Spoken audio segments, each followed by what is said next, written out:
Hey, pal. You ready? Can you pick me up at 6:30? I'm here. Too late. I'll go for 5 minutes. Move it. You're killing me. You know what, Dad? I'm good. It may be quite a while before he's ready, but our Subaru Legacy will be waiting for him. It's not just a sedan, it's a Subaru. University Subaru.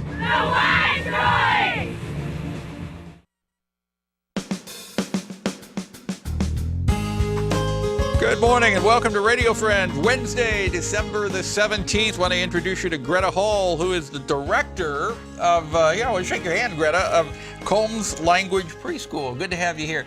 Actually, Nice you're a to be director, but you do many other things. Yes, that is true. For people who may not be familiar, explain what the Combs Language Preschool is. So we are a preschool. We now have kiddos age 2 to age 5. So basically when we're old enough that we think they should be talking to when they're ready to go to kindergarten. So we've got those kiddos. We're housed in the School of Health Professions as part of the Communications, Science, and Disorders Department. And we train students to be future speech-language pathologists, and we also help little ones that are having trouble communicating. Yeah, and it's pretty much one-on-one, isn't it, with the kids? It really is. We're so lucky to have those students that are so motivated and so eager to learn. And so the worst sort of ratio we experience is 2 to 1. So 2 preschoolers to 1 student. But it's very often that we'll have 1-to-1 ratio.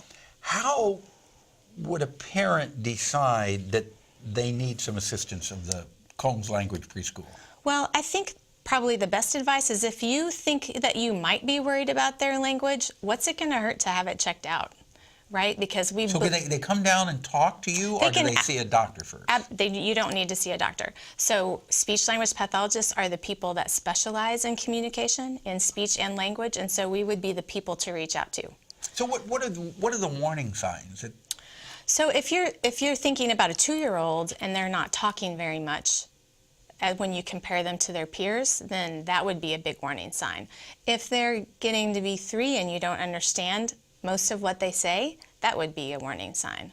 And sometimes we get kiddos that have been tested in the school district or through the federal programs, and they didn't quite qualify for that eligibility criteria, but it doesn't mean that they don't still need services. They it's not considered so severe that they would get services that way. So then we can pick up the intervention in that way. And if a child comes to the preschool, do they come 5 days a week? No, that's a really great question. So we have a couple different options. We have the 2-year-olds that we see, and they get a one-on-one sort of situation, and that is Tuesday, Thursday mornings from 9 to 11.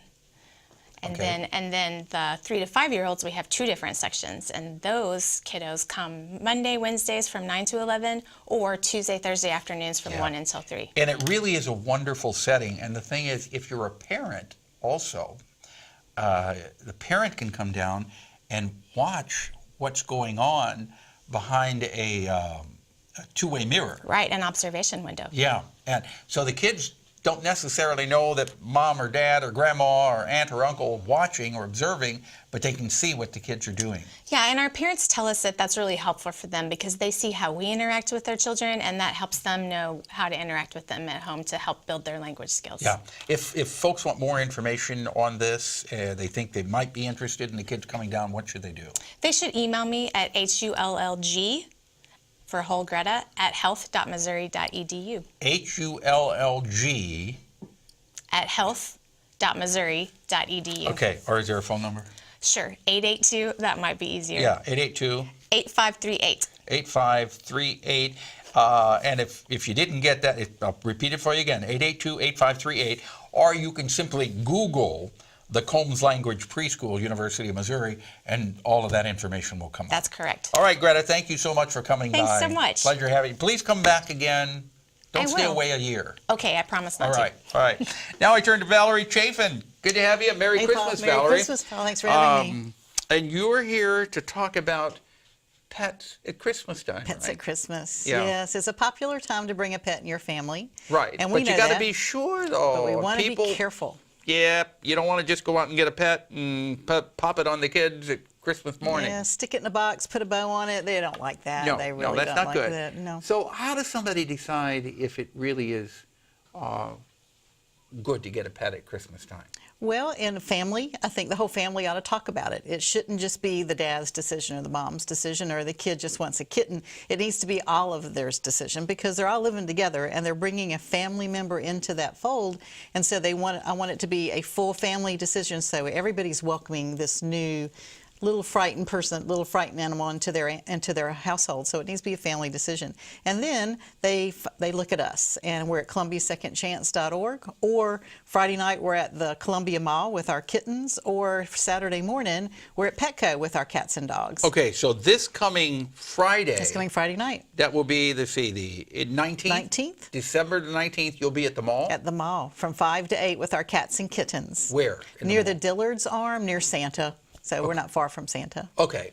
And then on Saturday, you're at Petco. In the morning, and from 9 to 12 in the morning, we'll have kittens and dogs at Petco. And then we'll be at our place at 24687 Highway 179 near Boonville from 12 to 5 on Saturday and 1 to 5 on Sunday.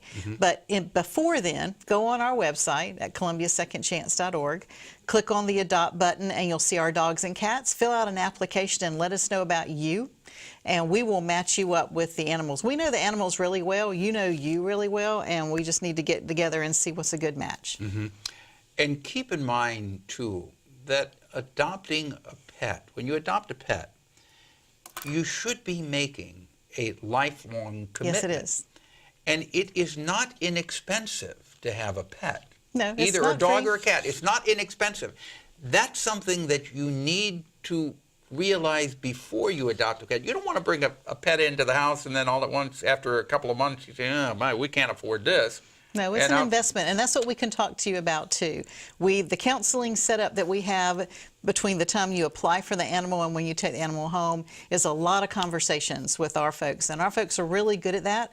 And we will talk to you about not just the price of food, but the price of veterinary care, the possibility of health issues in the animal's future, the ones that we know about based on our experience. And the possible amount that you're going to be investing, the financial investment you're going to make in the animal for the return, and that return is lifelong, unconditional love. And it is unconditional love. Yes. That it is. It's unconditional love. They become a member of your family, and they latch onto that heart of yours, and they just don't let go. Oh, not at all. Their hearts are bigger than ours. I'm convinced of that. It may not be physically, but emotionally they're bigger than ours.